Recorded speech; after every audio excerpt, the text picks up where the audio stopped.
Welcome everyone. I'd like to call the meeting to order. It's 2 o'clock. Our August, we're losing Steve, I guess, so. Remind everyone, if they would, to please turn off their cell phones. And our meeting is called to order.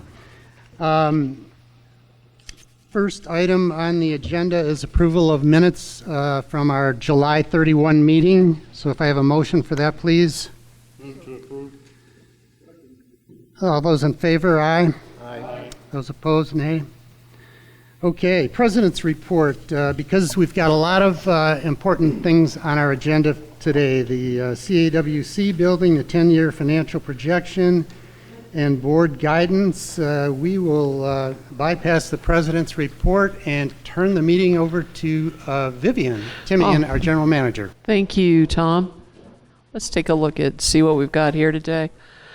I want to talk a little bit about golf. Financially, we were able to secure seed for our overseeding project during shutdown with a $20,000 savings thanks to Mike Phillips and his diligence on shopping his commodity there.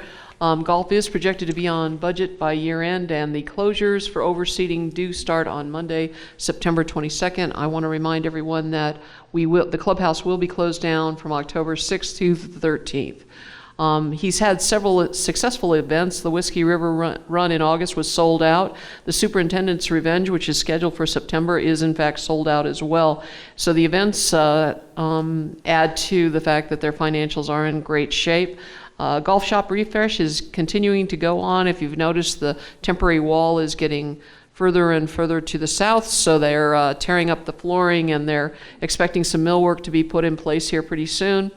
And that installation is scheduled to begin on September 8th, and the back rooms painting and the carpeting is completely complete. So golf doing very well. From a food and beverage standpoint,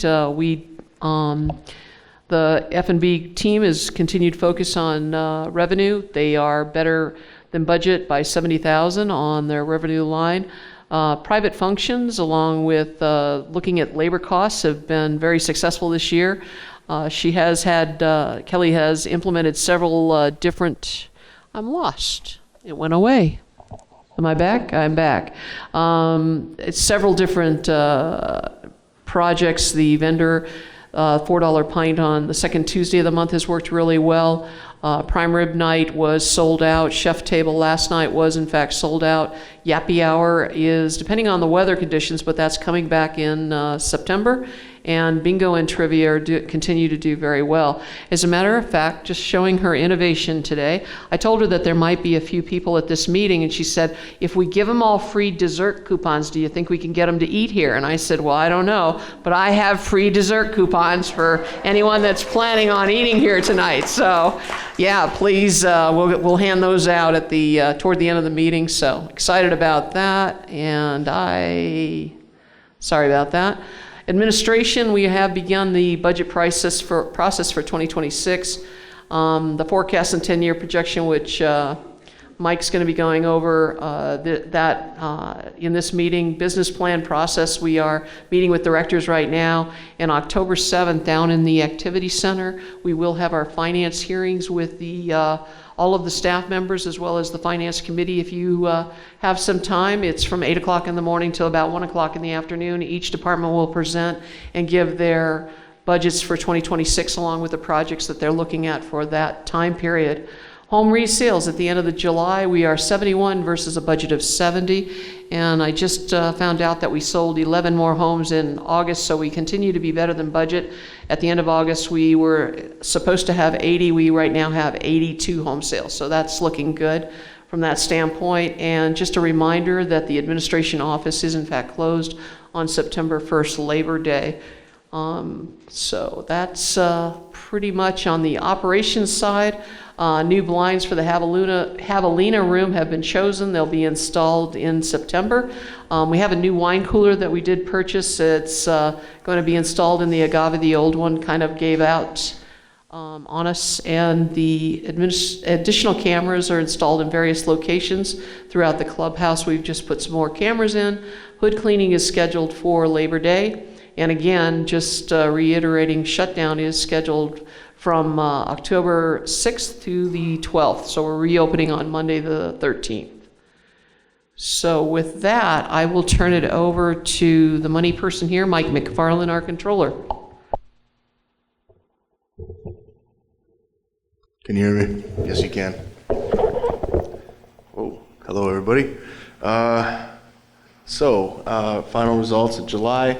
Vivian already mentioned it. You can see that home resales were up 1, and we're going to be up 1 again this month. We're a little bit over on some general expenses for the month and also year to date. The roads, we haven't been invoiced for that yet. That should come through, I believe, in August.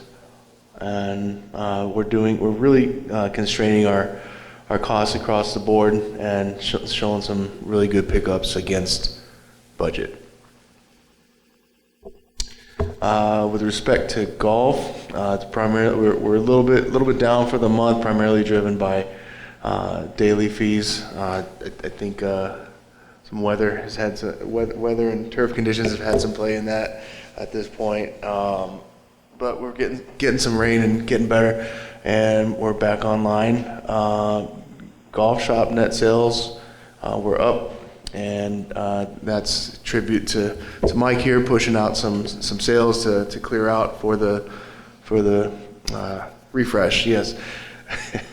Golf course maintenance, and in terms of costs, overall we're really holding costs down, both month to date and also year to date. So again, credit to this man over here. F&B results. So this is of note. As I was looking through it, we've got some good beats on budget, and I noticed that a lot of the good activity is coming out of Roadrunner Grill primarily. And so Kelly's doing a great job keeping traffic going and sales up in there, pushing the numbers. Overall, our sales are better than budget, both by month and by year, and doing really well on that. And of course, some of her other innovations are contributing to that as well. So at the end of the day, we are really doing well, better than budget for net income. Both her innovations and some cost containment, sorry. And so here's it all together, all rolled up. We are doing much better than budget, and same type of narrative there, both month to date and year to date. Our cash accounts are pretty rich right now, and that's a function of our planning and making sure that we're prepared for our upcoming spending. Here are all the completed items for the month of July. You can see the swimsuit extractors, some AED units throughout the premises, the chairs, some pool upgrades, and Mike completing some of the cart path replacement. All told, we're right on budget, just a smidge over, but I mean that's immaterial. And for replacement reserve, this has remained unchanged from last month, but our total spending is still 1.4 for the year proposed. And likewise for capital improvement, we are only anticipating just very nominal spending for the rest of the year. If anything, year to date, we're at $94K. And was that? Same slide. Oops, duplicate. Disregard that. And who's next? Keep on pushing. There we go. That's you, Tom. Okay, we have consent items. An item to approve Connie Kotke, Linda Holt, Randy Friedman, and Scott Irwin as members of the 2025 unit Rep Committee, and an item to approve Marion Wheeler as a member of the ALC for 2025. Can I have a motion, please? Second. All those in favor, say aye. Aye. Those opposed? Okay.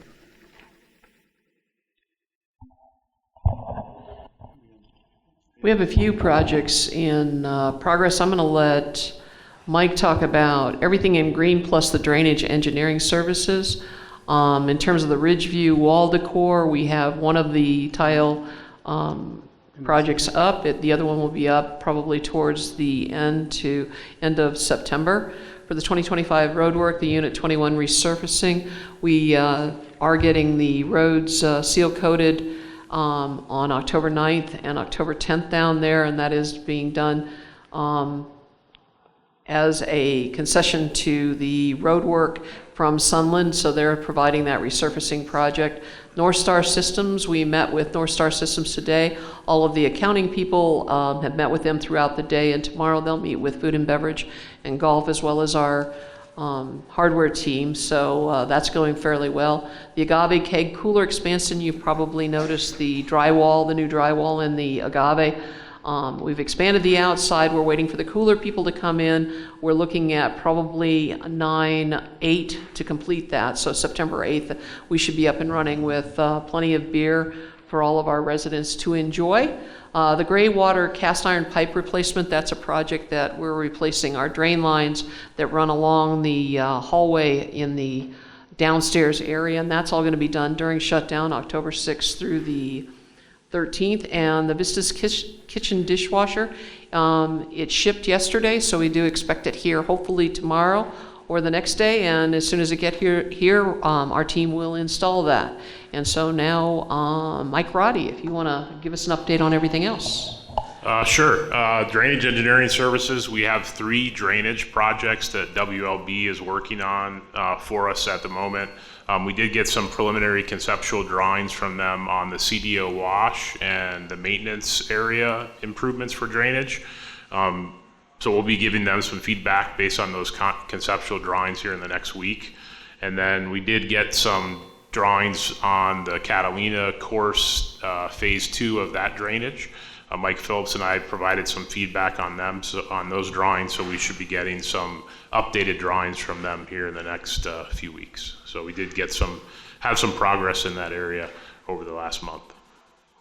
As far as the golf items, Vivian gave you a great recap on the refresh. It's going well. We've had some scheduling adjustments, which we're working through, but I still think we're on track to have that project completed when the first course opens from Overseed on October 13th. Bunker sand replacement is ongoing. Mike's about 3/4 of the way through the replacement. We got some more sand delivered this week, so we'll be finishing up the bunker on Saddlebrook 1, and he did one of the bunkers on Tucson 8 and Catalina 8, and he's got a few more to try to get done before the overseed process begins. And we have scheduled a pre-bid meeting for September 16th, when we have 5 contractors confirmed attending that meeting to start the process to get numbers for the course improvements on Tucson in 2026. Okay, thank you, Mike. So looking at the total costs, the clubhouse lower level carpet was replaced. It was budgeted for $25,000. Actual cost came in at $12,459. We do anticipate that carpeting that's located in the Bobcat and the Coyote rooms, as well as John's office and Bonnie's office, will probably last about 10 years. Cart path replacement, we're looking at a 25-year useful life on that. And the 3 AED units that we recently replaced, we're looking at a 7-year lifespan for those. So now this is the big project, and we have 4 people actually presenting this project, starting with Larry White, the Assistant Chair for the Properties and Roads Committee, Don Aratola, Brian Ripley, and David Lohendorf. So I will switch this over to Larry, and as long as he pushes the right buttons, I think we're off and running. Okay.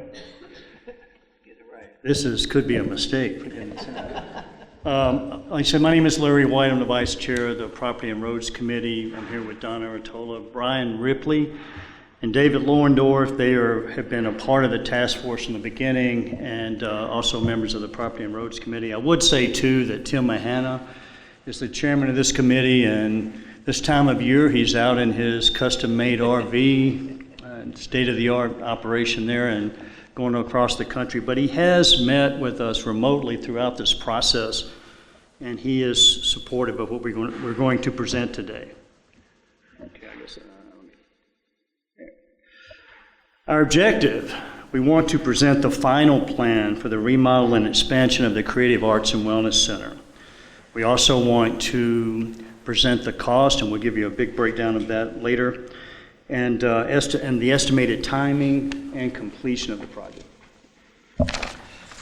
The purpose of the project is to provide proper space necessary for the fitness programs, the existing clubs, and additional meeting space for our residents. We want to enlarge and update the existing gift shop. We want to place patrol in a more visible location for the community. And above all, we want to establish the Creative Arts and Wellness Center as an amenity that is competitive with other active adult communities. A casual review of that area currently will demonstrate to you the need for the upgrade. It's completely non-ADA compliant. It is out of code in the restrooms. You see dry rot in the rafters. It's out of date air conditioning there. And the space is too small for the groups that we have. They have to schedule into the evenings, and it's hard for them to grow because they're crowded in their groups. So it's absolutely a needed job. So why this approach? This need's been identified in surveys in our community going all the way back to 2014. This approach has been a bottoms-up approach. And what we mean by that is that we've involved all the end users in every decision that we've made. They've been involved in the FF&E, or what we call the fixtures, furniture, and equipment. And they make the call on that, and that's pottery, fiber arts, technical arts, fitness, and dance. We also believe that this provides room for growth, the current future clubs and activities. It can be completed within our current parking approvals for Pinal County, and it can be paid for with current resources without requiring an assessment from our residents. Now, recent activities, all input from both town halls were evaluated. We incorporated it where it was appropriate in the project. We believe that we've maximized all the available space that's there within our parking approval, and all participating groups were involved in the courtyard design as well as inside their space. And this is the overhead view, design overview of what it would look like. We've expanded from just over 3,000 square feet to 10,182 square feet inside the building. If you include the courtyard, it's 12,415 feet. And we believe also, and when you look at this, that technical arts that's new space for them. They were meeting in other rooms, and we believe that going forward with AI and other technical advances, that will be could be a lead amenity in the future for us in Saddlebrook. There's a current rendering of the courtyard. We do believe that the courtyard, mainly because we're going to have electrical outlets, we're going to have Wi-Fi access, it's going to be decorated, it's going to be set up where people can gather there and have you could set up a margarita machine if you want to. You can meet with your group. Maybe a unit group can meet out there. But we believe that going forward, once it's there, it's certainly the existing groups would be having meetings and stuff out there. But we also believe that even just anyone that want to schedule the space, could have some type of gathering there. So these are the bids that we reached out to 5 contractors, and you see there's no amount on one of them because one didn't follow instructions, and John eliminated them from the process. He wasn't happy with them.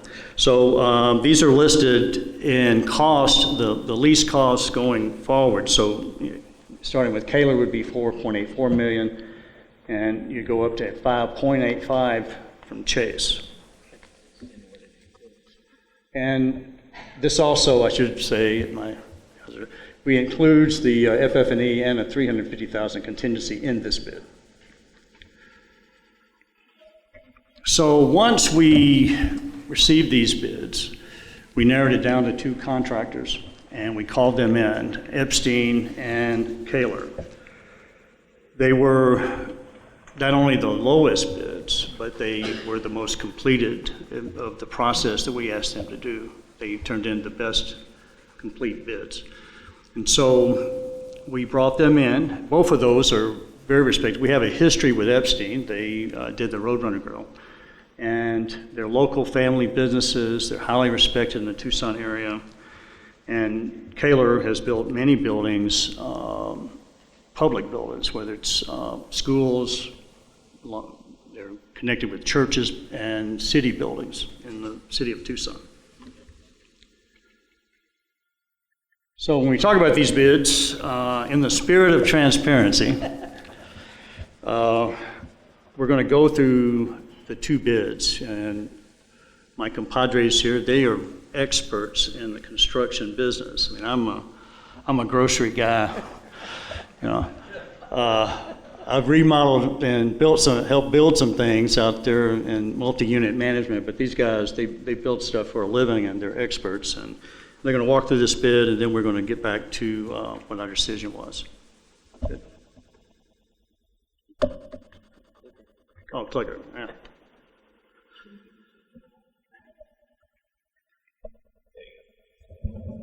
Good afternoon. So I'm not going to go through every number. I think you've looked at the numbers. We'll walk down through them. What I would like to do is to just give you a little bit of understanding of what the divisions mean. And when contractors, when we go out for a bid, contractors have a standard way of putting their bid back into us.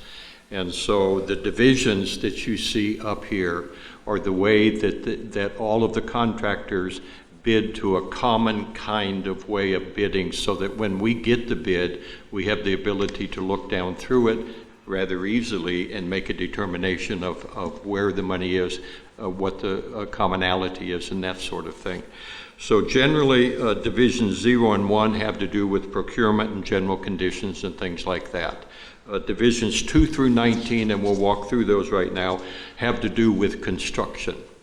So I'm just going to go down through here, and you can take a look at it. What you will see is that, such as Epstein in this very first one, they put a general conditions bid of $226. And then there were the other things underneath of it that some of the other contractors had actually broken it out a little bit further. Neither one of these did. I just want you to know that those are there. Those numbers are all included in their top number that's on this list that's here. And so I'm just going to sort of run down through them here. Divisions 0, 1, and 2. What you will notice as we go down through here is that there may be a division missing. Here we've got 3, 4, 5 working on metals, 6, 7 as we come down through it. Here's division 8 and 9 in terms of costs and the 2 different contractors. And like I said, some of them you'll see some bids in here. Others may have put it in a little different place. With respect to the numbers that are on there. You'll also see, if you take a look at number 9, finishes, acoustical ceilings, the bids are identical. The reason for that is they probably used the exact same subcontractor to get a cost on that. And so we see a lot of that in these bids. You'll see identical values on them. They're using the same subcontractor, which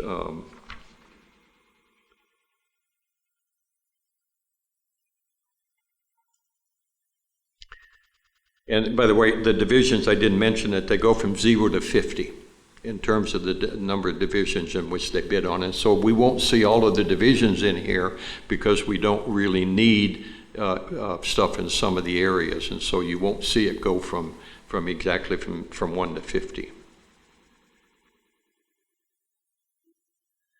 Okay, now the divisions 20 through 29 all have to do with mechanical, plumbing, and electrical. And you will see the plumbing and the electrical are identical because they're using the same contractor on these.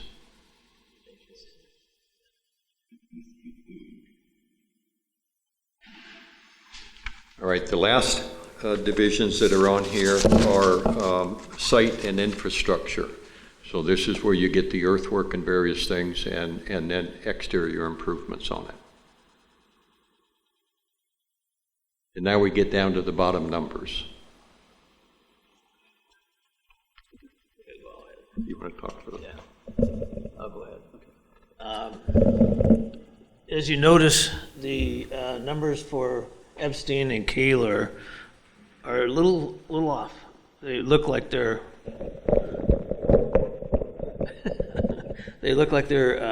within $40,000. What has transpired here is the contractor's fee. Kaler can get a better bond, and their contractor's fee, they're not asking for that much. It's $40,000 difference. No, excuse me, $70,000. So when you get down to the bottom line, the subtotal, Kaler is in a better position, which gives us a better position too. Next slide. No.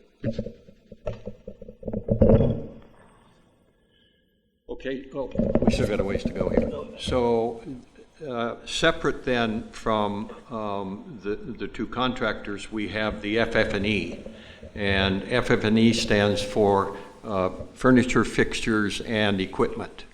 And so that information has been broken out separately, and you will, in the package you were given, you have all of the FF&E bids that we have, and with the numbers broken out. Of course, the largest one of those is One Point, which is all of the cabinetry that's going to go into the new facility, and that's the largest of the FF&E. But that is all broken out. So you can run down through those numbers. You have more of them, and so the FF&E is about $800,000 on top of the contractor, for then a total project cost between the two of them of $4,897, $4,842. Okay.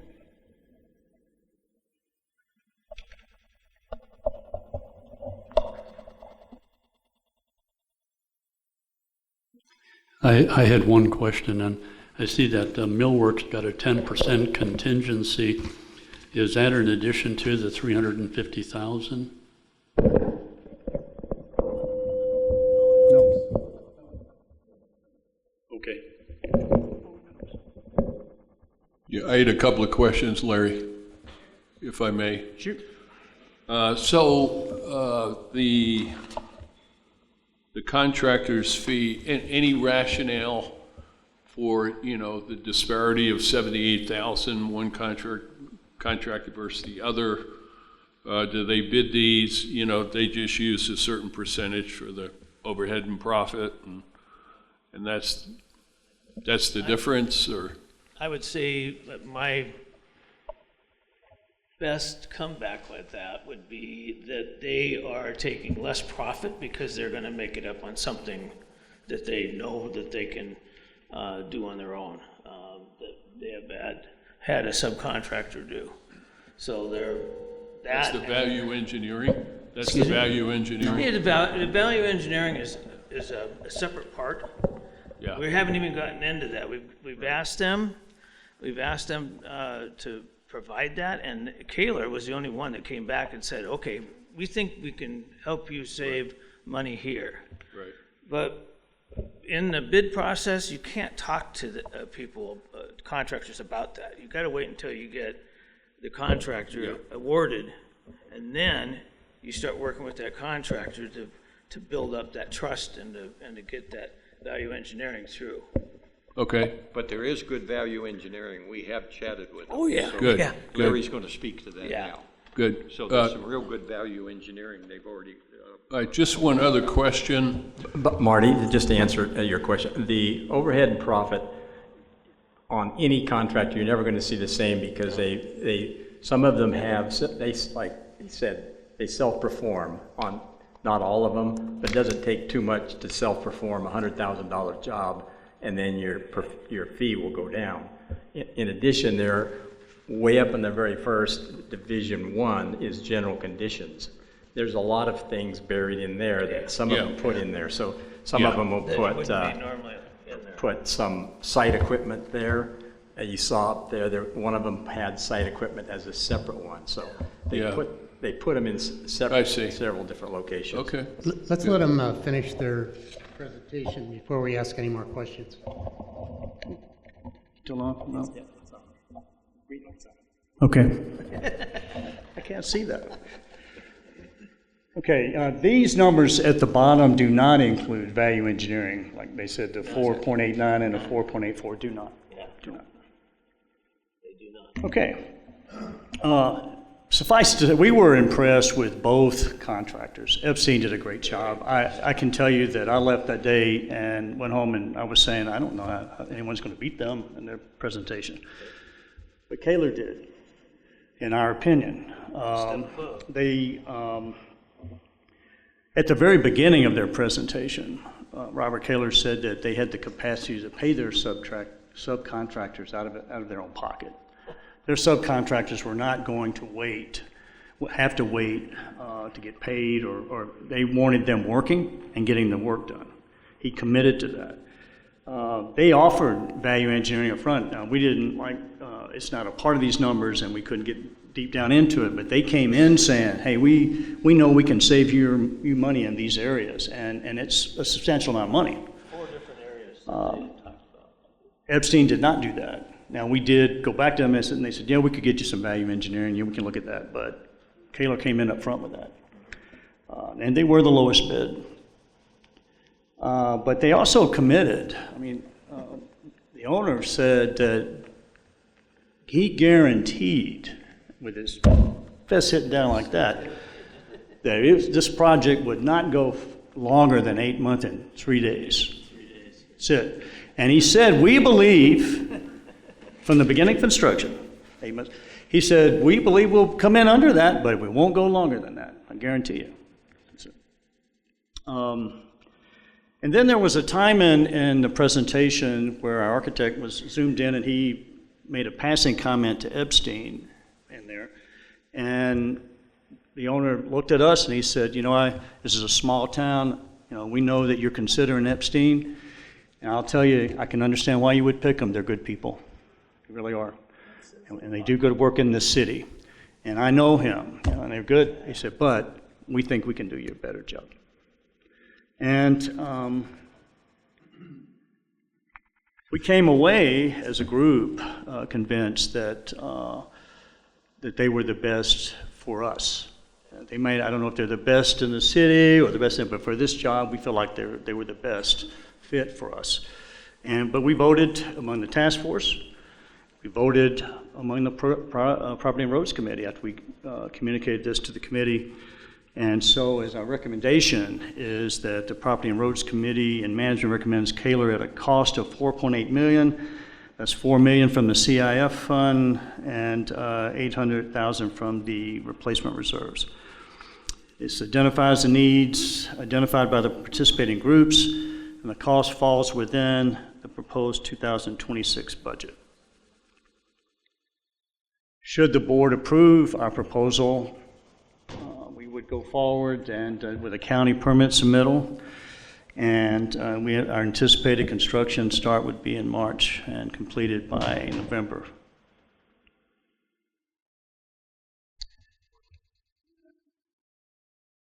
motion, I guess. May I have a motion, please? I move to approve the Creative Arts and Wellness Center at a cost of $4.84 million, with $4 million to come from the Capital Improvement Fund and $800,000 to come from the Replacement Reserve Fund. It includes a $350,000 contingency in accordance with the Saddlebrook 1 procurement policy. Second? Second. Okay, any questions, discussions from the board? Yeah, I've got a question. Was part of your evaluation criteria getting a feel for the history of change orders that these contractors typically experience on other construction jobs, or is that not going to be an issue at all? Epstein at Roadrunner Grill had essentially 0 change orders. We had change orders.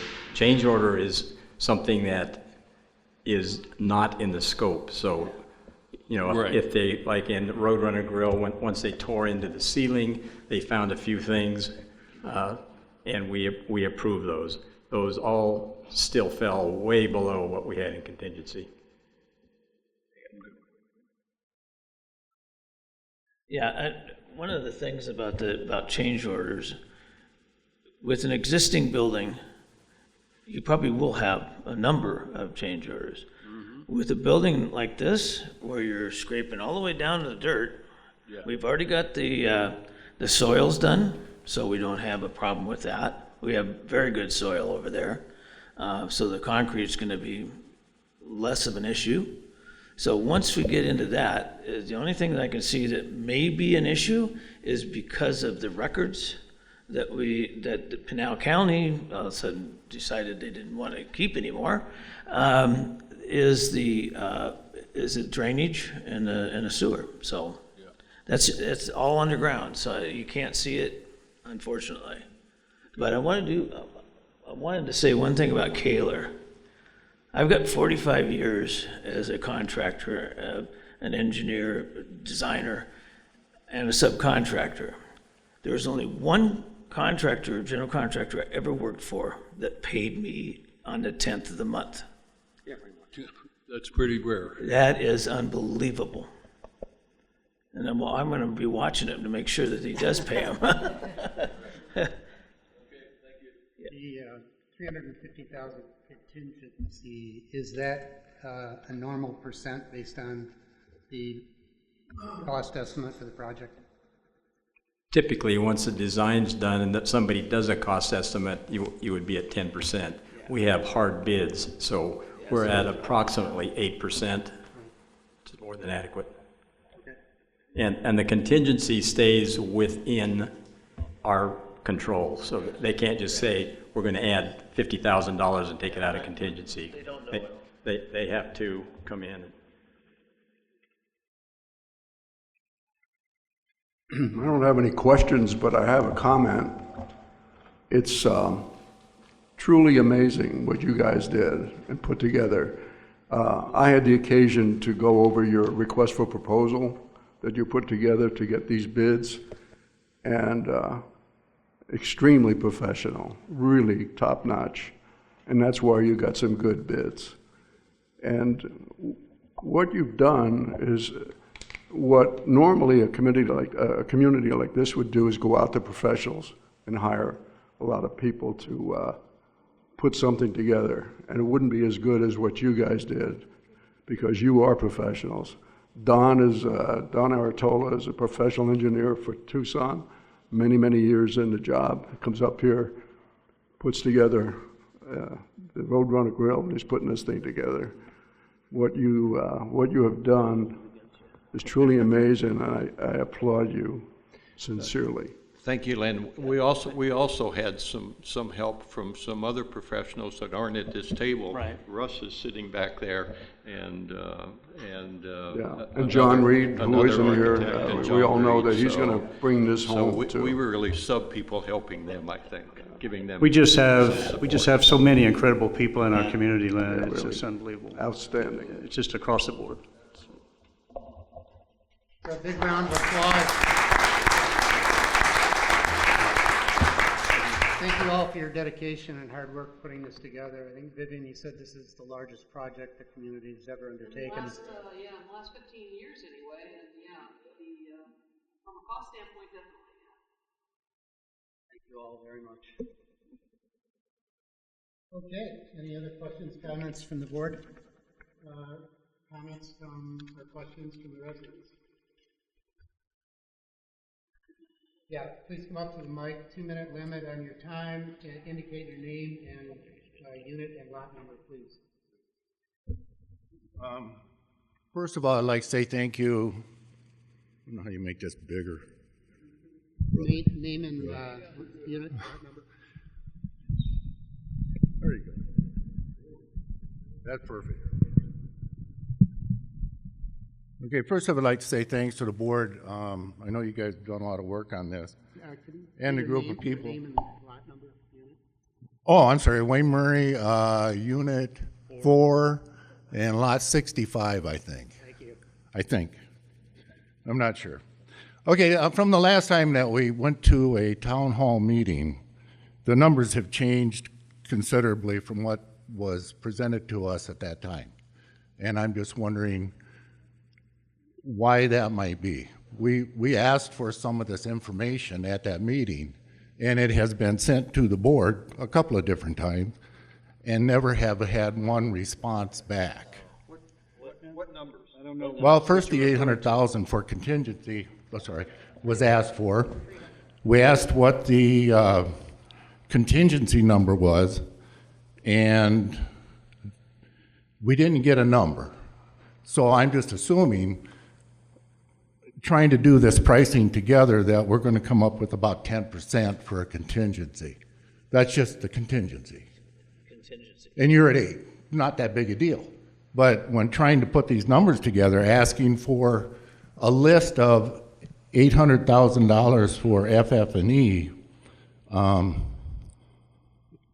FF&E stands for furniture, fixture, and equipment. Right. Okay, cabinets don't really fit in that category. That should be bid to the contractor. You're talking about millwork. Yes. Yeah, millwork is incorporated in the. Talk to your mic. Quick That's question. all right. We put the I millwork can- there because we have separate bids on the millwork. Yeah. And the millwork, once we issue a contract, will be moved back up to under the general contractor's control in scheduling. Okay, Just that's like, fine. Just like we did So downstairs that with all becomes, the that equipment. becomes $800,000. I just want to say that this presentation is essentially the same presentation we did in the second town hall. The numbers of them, we didn't change them. No, and I No, think the that- second town hall was held in here. Yeah. right. And that was held by Vivian and John. Right. And Okay, then- none of these numbers were given to us at that time. Well, there I was mean, a- the 800,000 was.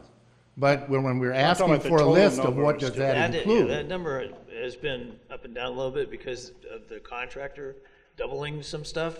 And so we got. I them understand to- that. Yeah, it's a fluid. We can get to this. I got 55 years of doing construction management so and I'm- construction. I'm about So I 10 years understand what behind you're you. talking about. What I want to make sure is that everybody else here understands what Yeah, we're talking about. that's what I'm here for. Okay, so when we were first told, John told me that this building was going to cost $415 a foot. I don't want to talk square footage. Okay, you and I we can argue that somewhere else. Why not? Square footage is a means of coming to a estimate. This is not an estimate. This is hard numbers. These Okay, are I understand that. hard numbers. I totally understand that, and I hope everybody else does Yeah, as well. and I mean, if you'd like me to explain it, I can go through item by item by item. It's a bid project. Now, it's not. We were using. I hated using square footage numbers at the beginning because all it does is get you. It's a catch-22. It comes right back at you. Okay. I'm not really sure I can agree with that because we all have a total amount. I estimated for almost 45 years. I understand that. But we all start with a total amount, and you have a building that is so many square No, you feet. don't. Just to come up with a number, You start with a design, and Okay. then you start with Okay. a bid. And in looking at your contractors on their pricing here, then, I assume that we're talking about $475 roughly a square foot. And I know that goes back to the same thing. Yeah. But what I'm thinking is, right now I'm doing a project, okay, 21,000 square feet, 2 stories tall, and it's got a lot more stuff in it than our building does. My total cost is $380 a square foot, with a guaranteed maximum not to exceed, with a 50% split. GMAX is something that, that I would not do on this project because it's not that big. No, I understand it's not that big, that's what I'm getting at. Yeah. But if you have a contractor that would be willing to do this for a lesser amount, that is still a Tucson contractor. I think that $4.8 million for this building is by far reasonable. I mean, it came in a lot less than what I thought it would. Okay. You look at the numbers. Look at the numbers. So, Tom? time's up, so we have Oh. other people wanted to ask questions as well. Thank you. You bet. Thank you.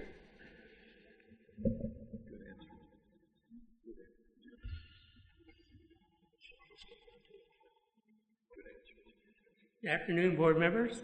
Harry Ford. Oops. Guess I'm not as tall as that guy. Harry Ford, Unit 21, Lot 2. I've attended almost all the meetings on this subject, and I sent in 114 comments, questions, and suggestions, and there was no response. Item 17 in my unpublished comments is why isn't there a vote of the homeowners per CCNR 4.14 as a change of use? Where's the attorney letter indicating it's not required, as the most applause I heard at the town hall was for a homeowner vote? The comments at the town hall were for a larger, more competitive facility. After 6 months, 4.7% larger is not meeting the needs and should have been disclosed. Where are the architect's cost, budget, and is there going to be future costs for change orders? Where's the project manager and cost and the project plan with critical path items? As I have noted before, this project is not competitive with the 2018 Saddlebrook Ranch, $3 million or $3.8 million with inflation, 16,000 square foot building, or 57% larger with 51 parking spots, art glass, woodworking, lapidary. Where are the new buyers going to go? To the better building. This item was priority number 11 in the 2022 survey. So why aren't the Saddlebrook 1 limited CIF funds being spent on the 435% higher priority items that would likely provide more benefit to the association in higher property values? In my opinion, this information was provided too late to the homeowners, and the questions that were asked in the past weren't answered. And I think it should be deferred and go back and reanalyze this project. And I say that as a professional project manager for many years. Thank you, Mr. Ford. We did put out a survey to the residents asking for their responses to what they have heard so far. The overwhelming majority were all in favor of this response. I think there were, of the 126 that responded, there were 6 that were against this. So the majority of our community seems to want this project, and we'll see what happens after we vote. Yeah, and I think there were a number of questions that weren't answered. And the other question I had is there's no explanation for the 800,000 of our RF for this project and why it increased 57% from last year. What are we paying for? I mean, there's a good analysis here of the construction costs. What's the 800,000 for? 800,000 is for FF&E. Yeah, it is. Detail listing of what makes that up. These guys have done their due diligence. So thank you for your comments. Any other resident questions or comments?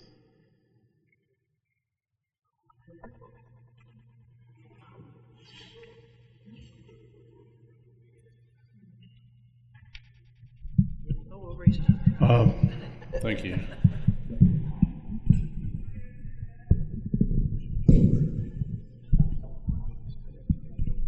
Stuck.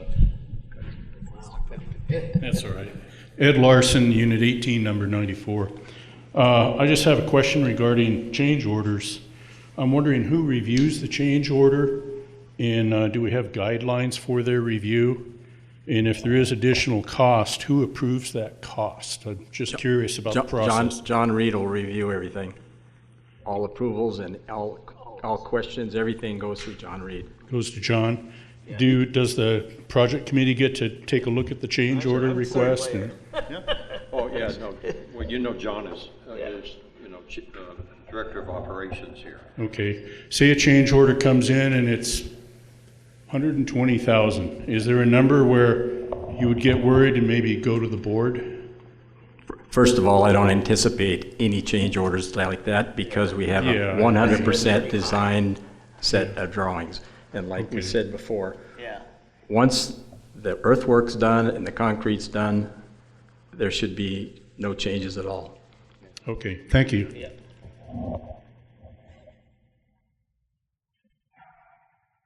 Shar Crossman, Unit 19, Lot 64. Hey, what can I say? Numbers aren't my thing. I want to thank you folks for the excellent job you've done. I, like a lot of people, I would love to double the size of what you've designed, but I don't know where you would put it, and I know you had to work within constraints of what space we have and what would be passable through Pinal County. So I want to thank you for all your efforts and all your hard work on this. I highly support what you're doing. I think it's a benefit to our community. Thank you.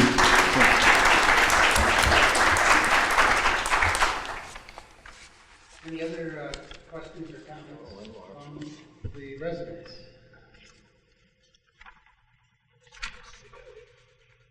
Hello, my name's Richard Titus. I'm in Unit 1, Plot 11. I have just a couple quick questions. One, and I've been in the construction industry for 47 years, and I work for the biggest companies in this world. I won't hold it against you. So I bid jobs. I was a process estimator. I was a troubleshooter. So my problem is the amount of input that has been given back to the association that lives here to get an answer for everything that you've drawn up. And right now, I've come in here today and I've looked at I wasn't here when you had your last meeting, but I looked at the drawings. They weren't anything like the drawings of the first one when we had it at Unit 2. Now, you've taken the carpenter shop out, but you've added the security to a project that is named Amenities to Help Saddlebrook 1. So I'm not sure right off the bat for how much room the security office takes up, but that should belong to the amenities, not to security. Now, the other question I have about that is you're putting security up here in one of the most trafficked areas that there is. Now, how many vehicles does security have? Just two? So, all right, we're just limited on space anyway. Now you're going to have how many people come into that office to do things that pertain to security or permits or anything like that, more so even than that. So what's the traffic that's going to be because of having them up there instead of down there where they're at, where we got a good parking lot? They've got plenty of room and security's fine. So you're going to move them up here, take up space that can be used for the community, and I can't see where we benefit by that at all. There's not a problem with security. Not only that, you're adding traffic there. It has nothing to do with the people going there to exercise or do whatever they want to do. My last question is this. 240, yeah. How much money does the board allow to be allowed before you have to come in front of the association? I don't think there is a dollar limit. The only time you would have to go out for a vote of the residents is if there's an assessment attached to it. So we've got approximately, what, 3,000 homes here? 2,061 home sites, So yes. every one of them is a vote, right? That's right. So you're telling me that you're going to do a project that costs $2,500 per home, roughly. If you want to try, is that what you're trying to figure out? Yeah. Yeah, it's around $2,500, a little bit less than that. When did the association give you people to spend this kind of money without the full vote of this community? When the CC&Rs were written back in 1999. Ever? I mean, I don't know. These guys, they're contractors. No, they're not. We're homeowners. We live right here in this community. Yeah, but you've worked in the industry. Well, yeah, but we're homeowners. You bid jobs? Huh? You bid jobs? Hell yeah. Okay. Thank you. When I bid a job, Thank you, Mr. Titus. You're I'm not the guy that says, yep, I just said $10 million, we're doing it. I'd turn around and talk to the guy that the project belongs to. Mr. Titus. Thank you for your comments. So you're shutting me down. As I've indicated, there's overwhelming approval by the community for this project. As I indicated, there were 6 people who communicated to us that they didn't want the project. 6. What's that? But that's not 3,000. And so you still haven't answered my question. How much money can you guys spend of my money and the association's money? If we had to go out for a special assessment, then we would have to request. But these monies have been budgeted and planned, and the community is looking forward to us completing the project. Okay. So, thank you very much. And I understand for your that, comments. but are you going to tell me what the difference between the Roadrunner Grill at almost $700 a square foot, and you're telling us that this is only going to cost $425? How come that? If it costs as much as the Roadrunner Grill? So the Roadrunner Grill has nothing to do with this project. This meeting is to discuss this project. Well, but So, that, no, thank you for your history comments. doesn't repeat itself, I Thank you hope. for your comments. Okay, that's my last one. Thank you. Do we have any other questions or comments from the residents? Okay, let's vote on this motion. All those in favor say aye. Aye. Those opposed? Passes unanimously.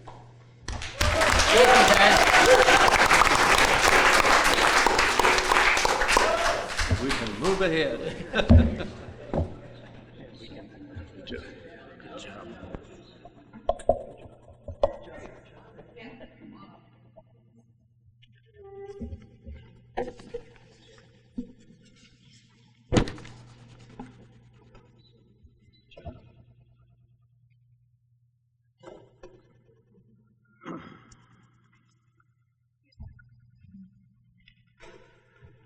My name is John Alton. I'm chairman of the Rules Committee, and we're going to be talking about a very mundane subject relative to what we've been talking about. About a month ago, we had some complaints about people fishing in a pond when it was dark outside. And the individuals called up Chris and said, we're concerned. It brought to light the fact that in our rules, we don't have a time that people can use our ponds and when they can't. So our committee has come up with, you want to do this for me? Just a simple one sentence explanation to clarify when the ponds can be used, and that goes to C up there, fishing and watercraft. Can't read it myself. Fishing and watercraft use is allowed between sunrise and sunset. We didn't put times because, of course, they keep changing, but we thought this would be a fair way to do it. I would propose that we move to approve the revision to Section 13, ponds. May I have a motion, please? I move to approve the proposed revisions to Saddlebrook 1 Rules and Regulations, Section 13, ponds. Second.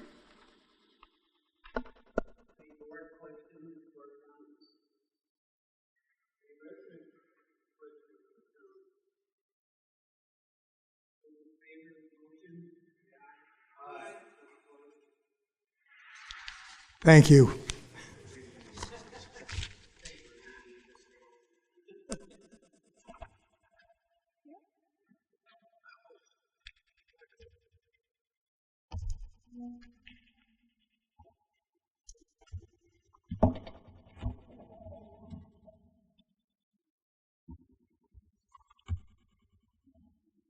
Guess it's me again.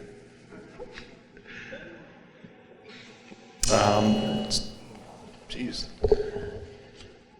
So the 10-year financial projections occur every year over the course of the summer, and as you can see, we're using it as a managerial tool to plan out our spending and cash accumulation and how to allocate different things, and it allows us to just generally plan our financial maneuvers, projecting out over 10 years.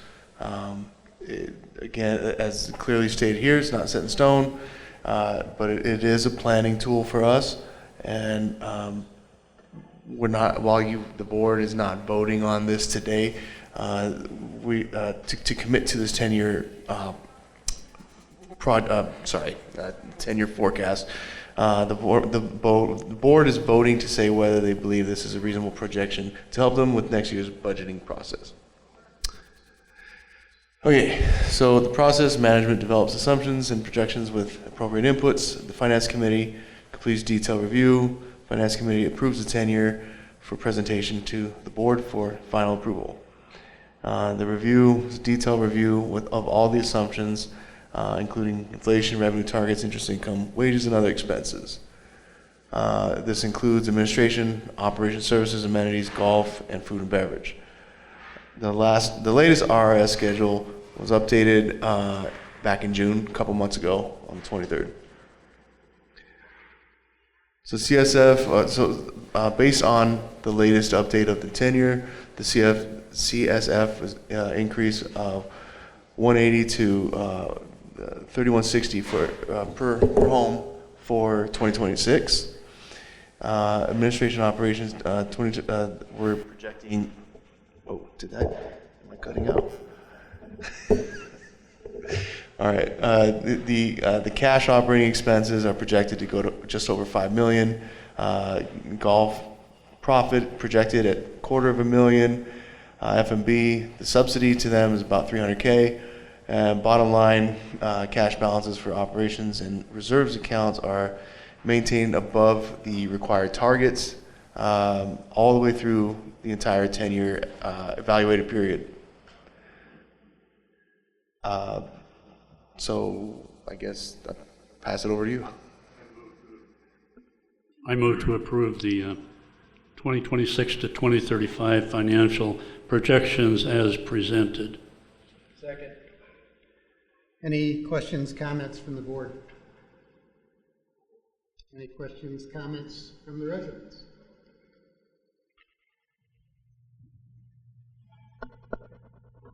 Oh.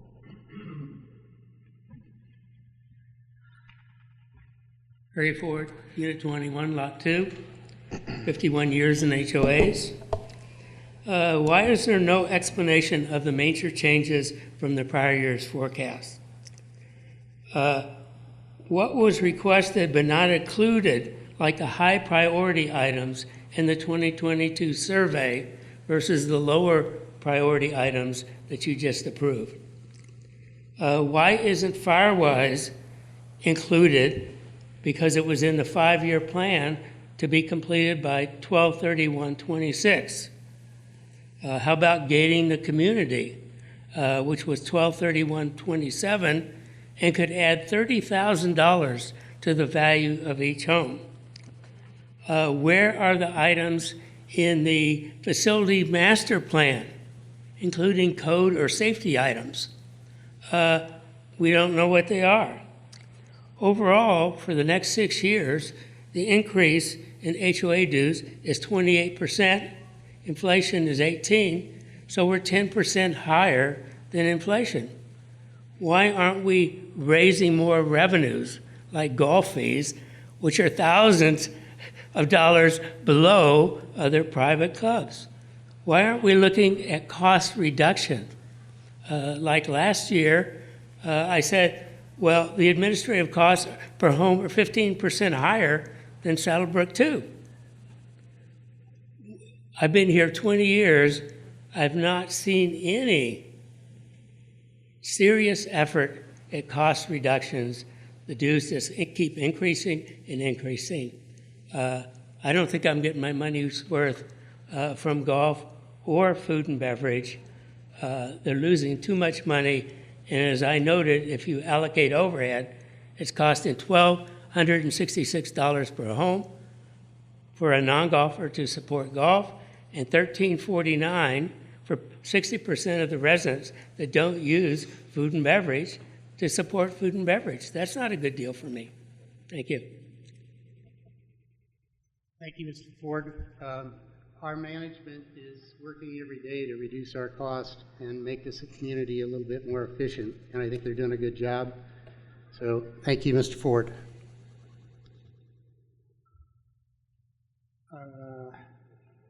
All those in favor of the motion, say aye. Aye. Those opposed? Unanimous.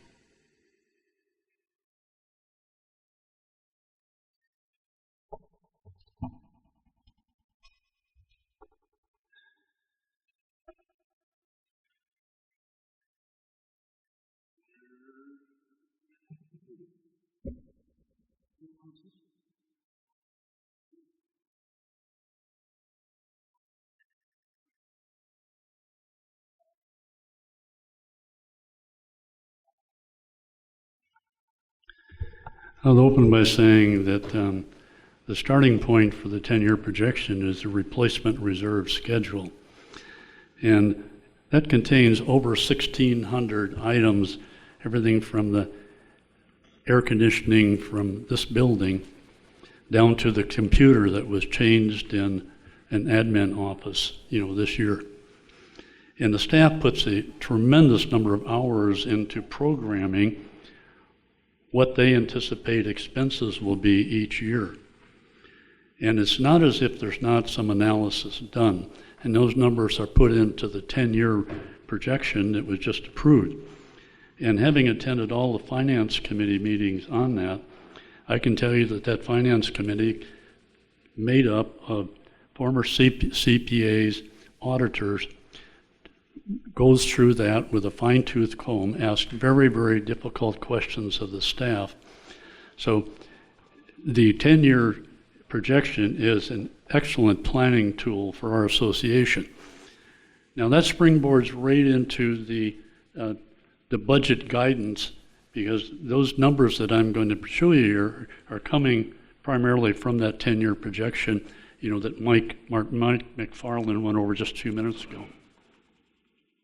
Community service fees, CSF, as he said, will go up about $15 a month with no assessment issued or talked about for next year. The capital funds, which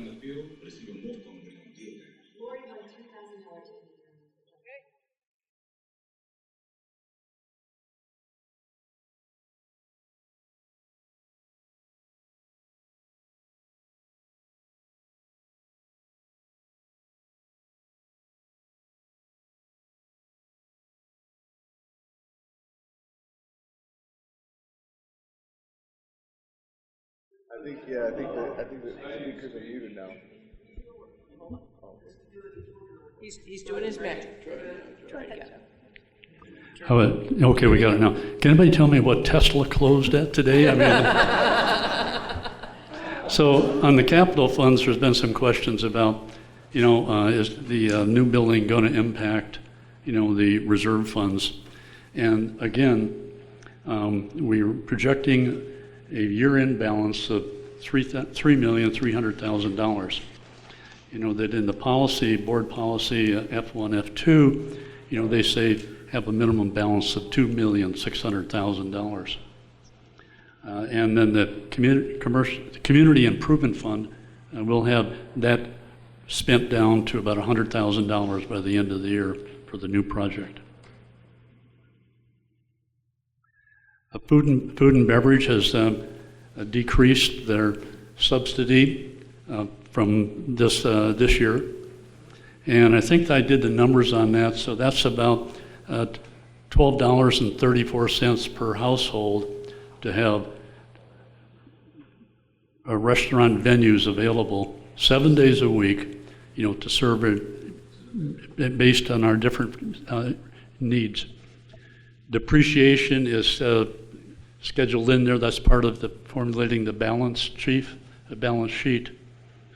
And for golf, again, they said it came up that they'll projected to close the year next year out at about $254,000 of net income. That net income, someone wonders, where does that go? Well, that's going to get fed right back into our reserve funds, going through the admin account and then into reserves for the coming year, and again to pay for operations or not operations, but for future improvements. The depreciation there is an awful lot on the equipment, that the golf course has to maintain to operate it. So the target for them is $253,700. Operations, this includes not only the admin office, but John Reed's operation and the Patrol 1 and all the maintenance people running around here. That's a target expenditures of a little over $5 million. Again, a lot of depreciation in that area. And again, the depreciation is an accounting balance sheet type of a number. Significant projects for 2026. We've got more road work to do in Unit 21. The Creative Arts and Wellness Center, again, that was approved for $4.84 million expenditure. And then we're in the process of identifying needs and getting ready to roll out the North Star software program to the entire club operations, which will be a big effort, but we're looking at implementation of that in May of 2026. Could I have a motion on this? I move to approve the board guidance to management for preparation of the 2026 budget as presented. Second. Any board questions or comments? Any resident questions or comments?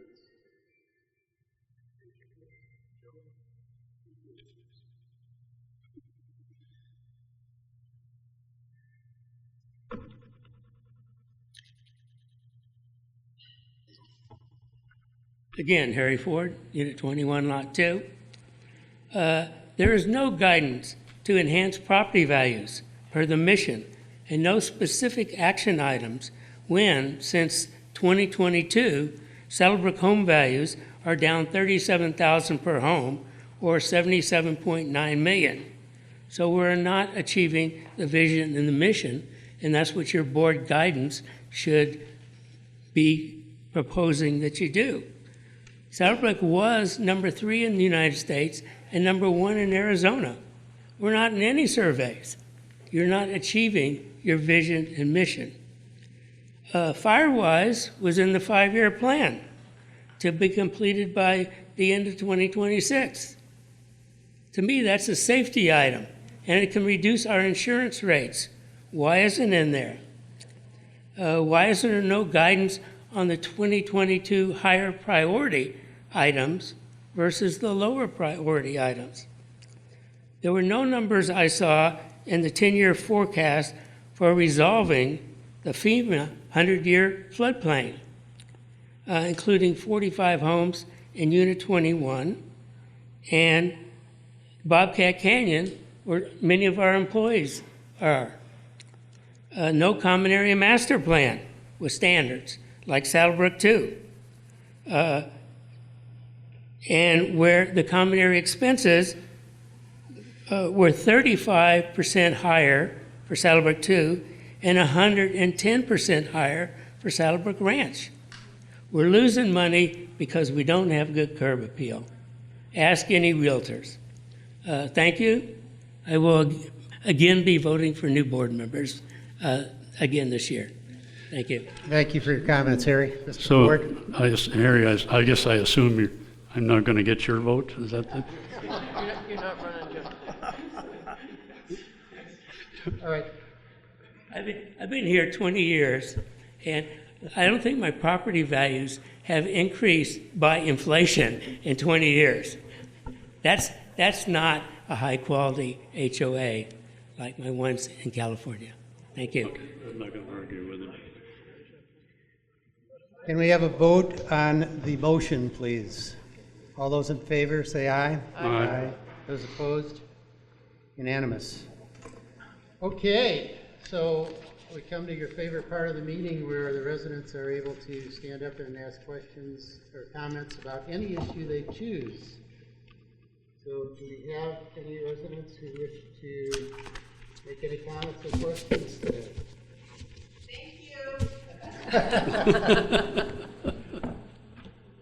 Meeting adjourned.